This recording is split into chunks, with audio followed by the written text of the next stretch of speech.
में जैसे ही एनडीए को मिली प्रचंड जीत, 5 सीटों वाले ओवैसी ने किया भीषण ऐलान। क्या बिहार में ओवैसी देंगे मोदी का साथ? विपक्ष पर फायर, एनडीए पर दिखाया प्यार। बिहार में ओवैसी आखिर चाहते क्या हैं? बिहार के लोगों ने गर्दा उड़ा दिया।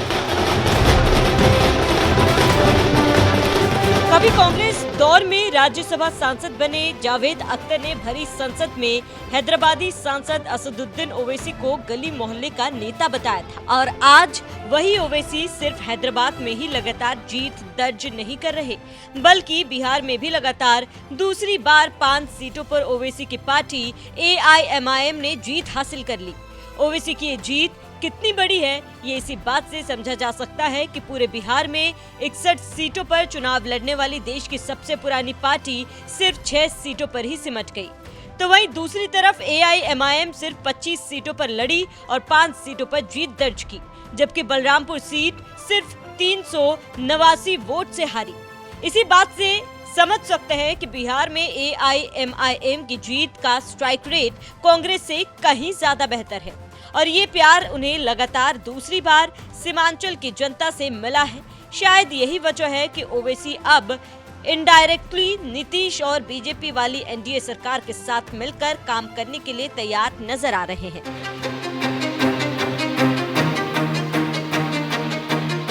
ये बात तो आप भी जानते हैं कि ओवैसी और बीजेपी नदी के 2 किनारे हैं, जिनका कभी मिलन नहीं हो सकता, और ये बात खुद ओवैसी कई बार कह चुके हैं।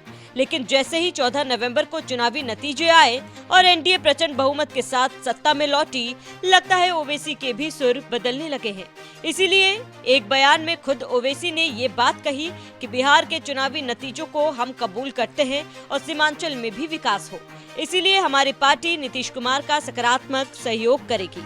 जो नतीजा बिहार में आया है वो एक अवामी नतीजा है, हम उसको कबूल करते और हम मुबारकबाद देते हैं और अपनी नेक तमन्नाओं का इजहार करते हैं मौजूदा वजीर आला जनाब नीतीश कुमार साहब का।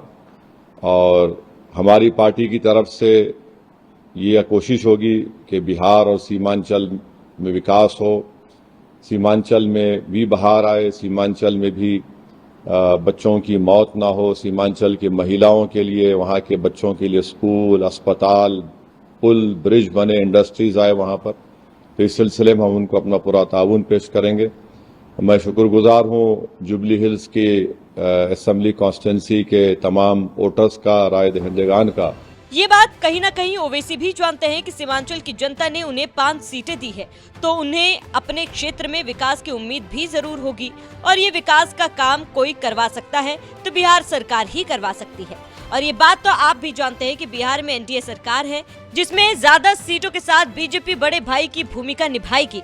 और अब ओवैसी सीधे तौर पर बीजेपी सरकार का साथ देने का ऐलान तो कर नहीं सकते, क्योंकि बात विचारधारा की है। शायद इसीलिए उन्होंने नीतीश कुमार को आश्वासन दिया कि उनकी पार्टी सरकार का सकारात्मक सहयोग करने के लिए तैयार है, जिससे सीमांचल का विकास हो सके, क्योंकि केंद्र की सत्ता में मोदी सरकार है और बिहार की सत्ता में भी नीतीश के साथ बीजेपी सरकार। दोनों के तालमेल से ही बिहार के साथ साथ सीमांचल का विकास संभव है। इसीलिए ओवैसी ने भी बिहार में 5 सीटें जीतते ही ऐलान कर दिया कि हम नीतीश सरकार का सकारात्मक सहयोग करते रहेंगे।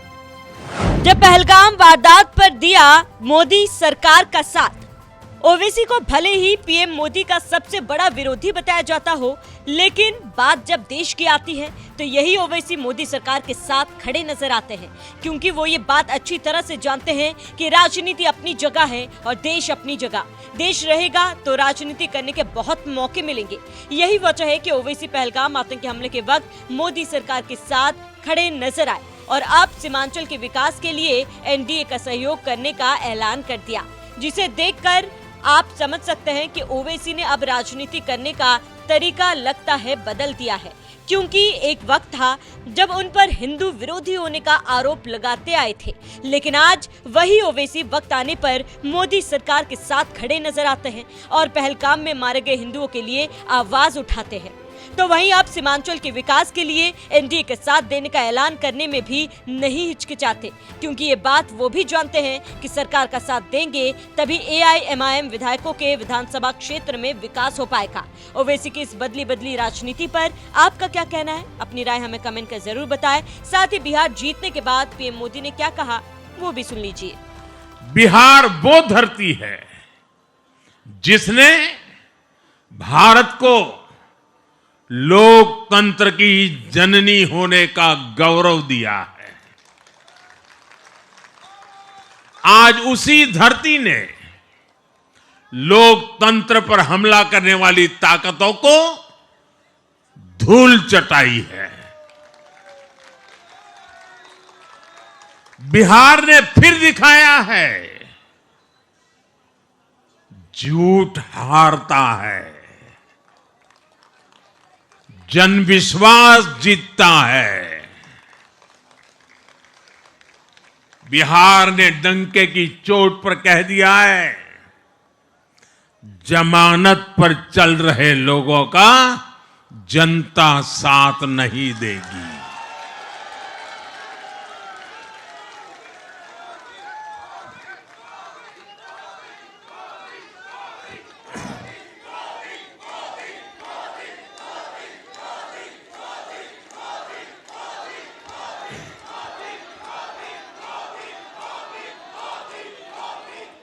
साथियों, भारत अब सच्चे सामाजिक न्याय के लिए वोट कर रहा है, जहां हर परिवार को समानता, सम्मान और अवसर मिलते हैं, और जहां अब तुष्टीकरण की कोई जगह नहीं, लेकिन तुष्टीकरण की जगह ले ली है संतुष्टीकरण ने।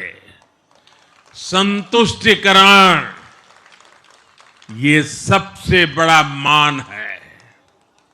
भारत के लोग अब सिर्फ विकास चाहते हैं, तेज विकास चाहते हैं, विकसित भारत बनाना चाहते हैं।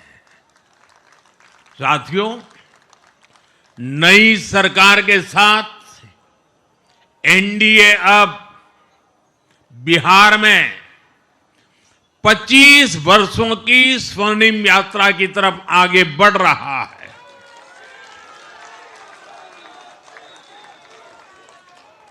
बिहार ने ये सुनिश्चित किया है, बिहार की महान भूमि पर फिर कभी जंगल राज की वापसी नहीं होने वाली है। आज की ये जीत बिहार की उन माताओं, बहनों और बेटियों की है जिन्होंने सालों तक आरजेडी के शासन में जंगल राज का आतंक झेला है। ये जीत बिहार के उस नौजवान की है जिसके भविष्य को कांग्रेस और लाल झंडे वालों के आतंक के कारण बर्बाद किया गया।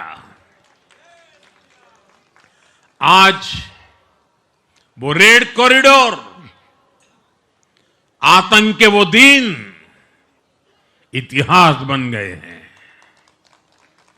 बिहार विकास के रास्ते पर आगे बढ़ रहा है और अब ये यात्रा रुकने वाली नहीं है। साथियों, आज के ये परिणाम उन विकास विरोधियों को भी बिहार का जवाब है जो कहते थे और बेशर्मी से कहते थे कि बिहार को एक्सप्रेसवे और हाईवे नहीं चाहिए, जो कहते थे बिहार को इंडस्ट्री नहीं चाहिए, जो कहते थे कि बिहार में ट्रेन, एयरपोर्ट की क्या जरूरत है।